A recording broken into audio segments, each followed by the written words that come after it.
Rated as one of America's top talkers for 13 straight years. This is the Jim Villanucci Show on 770 KKOB. All right, we're going to talk energy. If you want to start calling in right now, 243-3333. Marita Noon is here. She's with EnergyMakesAmericaGreat.org. Dr. Rusty Reese is here. He's a geoscientist, widely experienced, having worked in minerals and petroleum as a geologist, geochemist, 40 years in the industry. And he's written exclusively and lectured on various topics on economic geology, biogeochemistry, whatever the hell that is, isotope geochemistry, uranium ore deposits, sequence stratigraphy, and whatever the hell that is. Whatever the hell that is. And what is this stuff? Coal bed methane petroleum. You boys, system? I don't think you're supposed to say that on the air. So welcome, and thanks for hanging out for an hour. I had to move some people around here today. So you're worth it, Jim. What are we talking? Natural gas today? What's the topic? Well, we're going to go with energy, but Rusty, let me tell you a little bit about Rusty. You read kind of some of the official bio of him, but Rusty has been in town in New Mexico for the last few days. He actually has his undergraduate degree and his master's degree are from New Mexico, so he has deep roots here in this state of New Mexico. But Rusty was speaking Wednesday night during the debates, which meant I missed the debates to watch Rusty, which was truly a dedicated action. Uh-huh. Well, you can DVR it now. Yeah, well, I listened on satellite on the way home from Roswell Wednesday night. I listened to all the debate. But Rusty spoke Wednesday night in Roswell, but he's also been speaking to students down in Roswell, at the Military Institute, at the junior high schools, at the high schools. He's spoken to roughly 4,000 people in southeastern New Mexico in the last few days, and did an excellent presentation talking about what he said on Wednesday night. He was talking about oil spills. Rusty used to be with BP. He and I were discussing during the hour that we weren't with you, Jim, we were discussing reduction in stress level post BP for Rusty. And but he was with BP, and we talked about the ethics of energy and oil spills, and you might not think that oil spills are really terribly relevant here in New Mexico, but Rusty gave some really great insight on that, and so we've been delighted that he's been here in the state for this week and sharing his expertise with folks, and he'll give you some additional insight. But before we go to that, Jim, I do want to mention, we always talk here. I know you're thinking, why are you here? That's what you're thinking about. I'm thinking. I'm going to talk about when we come back from the break. I can do traffic. No, I will shut up. But when we come back from the break, I'm going to talk about where people can get some of my cooking in a few moments. Oh, nice. Oh, so by the way, kudos on that might be your best batch of cookies. You like those? Oh, I do. Oh, well, we can talk about what caused that terrible oil spill and how you fix it, and with the. And we're not talking vegetable oil. Put the jack thing on top of it, or the shot jack, or the ball jack, or I don't know. I have no idea what I'm saying. Yes. Okay, so my friends, I hope Maxine will call in. That's apparent. 11 minutes after the hour, Marita Noon is here with Rusty Reese, who is a widely respected geoscientist who speaks all over the country. So what, without getting too technical, what caused that oil spill, and how were they able to plug it? Okay, well, we've missed the lead for my cooking. Oh, I'm sorry. Yeah, you shouldn't be. Why am I even here? That's what you usually say, because I just have to make this announcement kind of early. Okay. All right. We have this afternoon in the East Mountains, which is where I live. We have a fundraiser, an evening with Janice Arnold-Jones, candidate for Congress. Sure. And she is going to be this evening from 6 p.m. to 8 p.m. out in the East Mountains at 7 Mountain Valley Road, which is right across from my church, into Harris, New Mexico. Exit 181, east on Route 66 to Mountain Valley, and then north on Mountain Valley to the log cabin. And the relevance is that they will be serving a 3-cheese spinach tort that I baked. Or actually, I made, and they're baking it while I'm here. Could have brought us some of that. And then, I brought you cookies, and then whatever cookies you don't eat, I will have there. So for the listeners who always hear you talking about my cookies, this is an opportunity for them to share my goodies. All right. Can I do my show now? It's your turn. So take us back to the Gulf here and what caused that, and why the hell do we have to drill for oil that far deep? And whatnot. You sure you're ready for this? Yeah, no, I mean, I've got... All right, well, the well that you're describing and the event that you're describing was the Macondo well in the Deepwater Horizon thing from 2010. Okay, now how far offshore is this? It's about 70 miles offshore. And how deep a water is it? A little over 5,000 feet. And then how deep do they go under the water? If you know what I'm asking. Under the seabed. Right, yeah, under the seabed. In addition to the 5,000 feet of water, we drill in that area about 20,000 feet, so about 5 miles. And is there so much oil there that it's worth that much? Well, we hope there's so trouble. Much oil. We hope there's so much oil there. You know, the industry spends tens to hundreds of millions of dollars just for the right to explore a little square 3 miles by 3 miles. And then you spend $1 million a day for 4 or 5 months drilling, and you may not find anything. Worldwide, we only find things 1 out of 4 times in those environments. Okay. But you hope there's a lot. That particular well, there was a lot. Well, it seemed like a gusher. There was a lot in that well.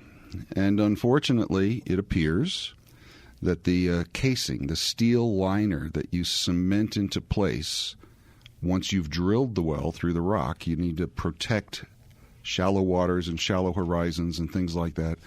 The steel liner wasn't cemented properly, and that would have shown up and did show up in the shallow pressure tests, the pressure tests that are done when you're preparing to abandon a well for a short time. And because those tests were misinterpreted by someone, it appears, who was less experienced, they didn't see that the well was already out of control and was flowing hydrocarbons into it. Now, how much pressure is, 5,000 feet of water is a lot of pressure. About 2,500 pounds. So how much pressure is coming out of the ground that it's more than the pressure sitting on top of it? Well, you got 25,000 feet that we're talking about, so you're looking at about, if it's normally pressured, you're looking at about 12,000 pounds per square inch. So that's a lot. It's a lot. Which was why it was hard to plug it. It was hard to plug it for several reasons. It was hard to plug it because there was so much flowing.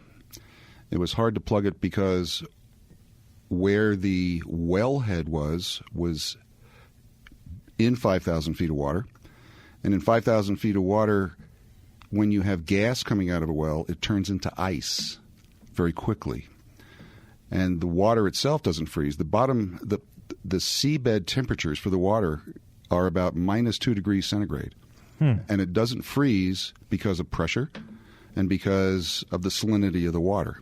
It's about 35,000 parts per million. You've licked the ocean from time to time, I'm sure. Oh, yeah. I'm a licker. That's what I was worried about. So every time we tried to cap it, which is what we had comments about when we were off air, everything would freeze up. And eventually what we had to do to plug it was bring in 2 more rigs and drill 2 more wells, one of which got to an intercept point. You try to intersect something that's about the size of a dinner plate 5 miles below the surface with a new well. And that was that to take the pressure off the gusher? That was to be able to pump cement. Oh, okay. Which then would take the pressure off the gusher. Okay. Wow. All right. I didn't understand any of that. No, I think I did, actually. No, it was good. If you didn't, I didn't do it right. So what is our topic today? Just natural gas? I mean, are we finding natural gas all over the damn place now, it seems like? Like Ohio? Like sure. What did they just made a big discovery in Ohio? The gas that's catching so much attention these days is gas that's in shale. And where hydrocarbons come from is dead animals and dead organic... Dinosaurs? No dinosaurs. We're not plant material, plankton in the ocean, and it settles out into environments where it can be covered up with more stuff, and you wind up with a rock that's full of organics. And then you take it deeper and hotter, and you bake it like Marita's cookies. Right. And that drives off the gas. And a lot of the gas never made it out. And that's what they're exploring for now, is the gas that didn't escape and get pushed out to migrate to more conventional reservoirs. And how many hundreds of years of gas do we think we have now? The last number I saw from the U.S. Geological Survey was about 200. Huh. And all of that... And that's natural gas. That doesn't include the new oil reserves that are found, such as in the Green River Formation. All right. And all of that dirty oil is what provides you, as an apologist for the industry, a nice living. Well, I don't know that it's that nice, but it does provide me a living, yes. I'm kidding. It's not necessarily that dirty. No, and the natural gas is extremely clean, right? Yes. All kidding aside. It's the cleanest, safest energy that we have, right? It is the cleanest, safest energy that we have.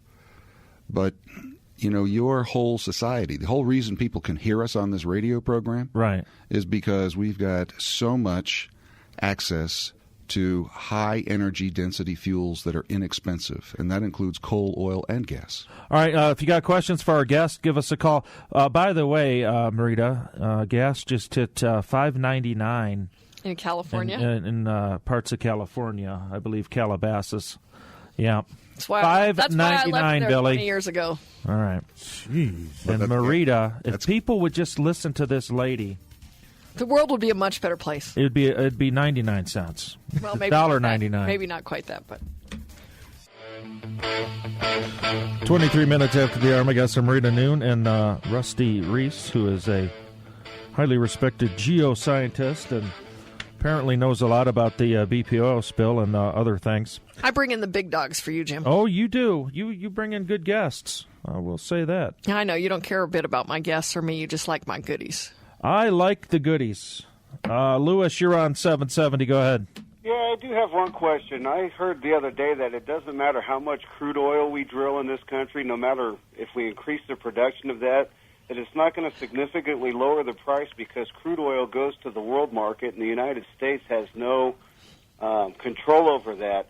And part of the reason that our gas prices are so high right now is because it's our number one export is gasoline and diesel, which we do control. And that's why we see such high gas prices, even though crude oil prices aren't anywhere near where they were back in 2008 when gasoline was this high. Is that true? Part of what you're describing is true. You're making a very good observation.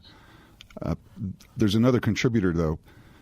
We have very restricted refining capacity in this country, and we haven't built a new refinery in 27 or 28 years. And you're just coming off the transition from where the refineries are mixing summer blend fuels and moving into winter blend fuels. And so almost every year we see a little bit of a spike in prices at this point in time. You are correct that we do export some finished product because a lot of the multinationals that work refineries in this country bring in product and send it back out again. But you should see a change soon. I don't want to sound like a communist here, but is there no way we could nationalize our own oil supply? I mean, like Saudi Arabia, what if you're driving a car around there, what are you paying for gas, like 29 cents or something? Well, it is subsidized in Saudi Arabia. However, a couple things I want to point out based on our caller's question is that what we're seeing right now with the terrorist attack that took place on September 11th in Libya and in Egypt and the subsequent violence in the Middle East that followed that, the price of oil should have gone up drastically. The terrorist attacks were on September 11th. On Friday of that week, that was a Tuesday, on Friday of that week, a barrel of oil closed at a current high of $117 a barrel and some change. And so the price of gas or oil went up as it should have based on the Middle East unrest. But there's no way for us to just divorce ourselves from all those people and do our own thing here? Well, we can, and I wrote a column on this. My last column is called We Need It Here, the O'Reilly Factor, because every time the price of gasoline gets up high, Bill O'Reilly squawks about this very thing that our caller addressed. Uh-huh. And my current column addresses that and the element of oil being a global commodity, just like wheat is a global commodity and so forth. But the point that I really do want to make is about Saudi Arabia, because you brought up Saudi Arabia, and that Saudi Arabia has a vested interest in an Obama victory. And following the September 11th terrorist attacks, the price of oil went up. Monday, suddenly it mysteriously dropped. But what happened is on that Sunday, the oil minister of Iran came out and said that the price of a barrel of oil is not yet high enough to do real damage to the global economy. And he said it should be $150 a barrel. Saudi Arabia then, in response to that, came out and said, we think the price of oil is too high. We want to pump more oil, and Saudi Arabia is pumping oil at an all-time high, not all-time, decades high level, and dropped the price of a barrel of oil to where today it's below $90 a barrel, because Saudi Arabia knows that if the price of gasoline in America is on the average over $4 a gallon, that will hurt Obama's chances of re-election. But Saudi Arabia has a vested interest in an Obama victory, because if Obama wins, we will remain dependent on Middle Eastern oil. Oh, all right. Well, there you go. It's Conspiracy Day, but that sounds correct. And who else is pulling for Obama? Putin and Hugo Chavez and all these people, right? Right. And apparently Saudi Arabia. Yes, definitely. Okay, our partners in peace. Sarah, you're on 770. Hello. Yes. Boy. Thanks for talking about energy. You know that I'm all about clean energy. I'm one of those clean hybrid electric. What's your question? But you walk everywhere. My question. I don't really have a question. Oh. I'm just saying that You like clean energy. Our Democratic candidates, because we're always for clean energy. Okay. Is that true? That the Democratic candidates are always for clean energy? Yeah. Yes, actually out of the stimulus fund, the $800 billion stimulus fund, President Obama allotted $80 billion to go towards green energy projects. And of those projects, to date, 15 of them have gone bankrupt, and 20 of them are headed that direction. I'm writing on that today, as a matter of fact. Well, there you go. All right, Joe and Maxine and Jock. Is that Jock? Yes. Not Jack, As in Jock. strap. Okay, that's a rough way to... His words, not mine. Okay. All right, and then we have Maxine. Yeah. Does Maxine have her own theme song? Not anymore. Not anymore? Well, she was sponsored for a time. 41 minutes after the hour. Jock, you're on 770. Hello. Hi, how are you this afternoon? All right, there. I've got a question on refining. If the formulas refiners are required to use were reduced to, say, a handful or no restrictions at all, how much would that drop the price of gasoline per gallon? So you're referring to like the boutique fuels? Yeah. If we eliminated boutique fuels? Yes. I don't think it would change it very much at all. Because that's the conception that people think that all the additives and all that drives up the cost. It's just lack of refining capacity is the issue. It's lack of capacity. All right. And so because of that, when we have to change from the winter to the summer blends and all of that, that we have to shut down. That's right. You close off whole refining trains, as we call them, at the refineries and convert them one at a time and bring things over. It's not going to change. Laborious. It's very laborious. It's a very time-consuming process. Maxine, you're on 770. Hello.